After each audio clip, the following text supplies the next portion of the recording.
If you are sincerely on the spiritual path, shouldn't your troubles go away? I have a letter here from somebody who has been practicing Kriya Yoga, as taught by Paramhansa Yogananda, and as we teach here at Ananda.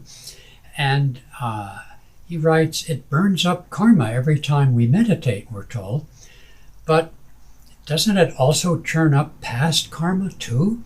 I have a chronic illness, and it's not healing despite years of meditation. It still doesn't heal. I've even changed my diet. It's a digestive issue. It's very disheartening. I'm a very serious spiritual aspirant, but despite strenuous efforts, I still undergo physical suffering. Well, I think the expectations in this case need some fine-tuning. You know, though I didn't write this in my letter, so my response, still, we shouldn't be on the spiritual path like a merchant. If I do so many kriyas, or I make so many donations, or do so many Hail Marys, or whatever it is, I'll get something in return. It's true that you do, but if that's your starting point, it sort of poisons the well, okay? If we can love God for the sake of love alone, blessed are the pure of heart, for they shall see God. That's the gold standard. But as somebody once said, how can you love someone you haven't yet met? So it's a squirrel cage, a simultaneous equation, admittedly. But at the heart of it is the effort to walk the spiritual path without focusing on the expectation of results. Lord Krishna in the famous Bhagavad Gita called this nishkam karma. No desire in respect to the efforts, the karma, the action on the steps of the spiritual path. To live in the moment, not for the moment. To try to feel the divine presence in every moment, and certainly in your daily meditations and prayers, and for that sake alone, just because, as I've sometimes heard it said.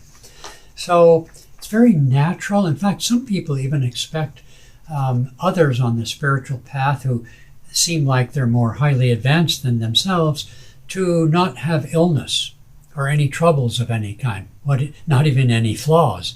That is very unrealistic. For one thing, we all have karma to work out. Someone advanced on the path may even be taking on the karma of other people as part of their service, seva, to others and to God. So it's a question here of unrealistic expectations of the consequences of the spiritual life. You've probably heard of the prosperity gospel, which is somewhat similar, that if you, serve God's work, probably with money, but service and so on, then you are going to prosper, okay? And I think of the book of Job, in which Job was fraught with all these illnesses because the devil made a bet with God that if Job suddenly became unprosperous and unhealthy, that he would curse God. But he didn't. Job didn't do that. And so our tests come, first off, tests come to everybody. You don't even have to be on the spiritual path to suffer. As this person implies, one has karma.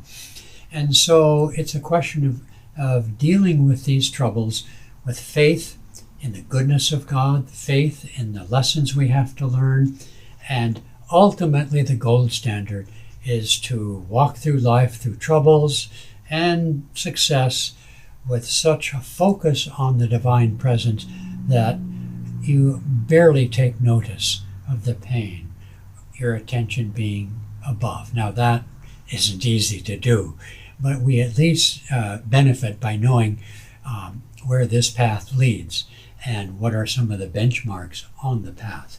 So I hope this person will come around to this. I told the story that is often repeated of a man who was dying of diabetes, and he prayed to God. He only had so much time to live, and he wanted to use as much time as he could to commune with God. He wasn't asking for healing or cure, but over time he lived way longer than he had any right to believe, and in fact was cured. And he said to God, I didn't ask for a cure. And then God said to him in his mind, where I am, no darkness can be. And so, but this is all on the basis of not expecting results. He didn't expect a cure. He was communing with God for the sake of that alone, God alone.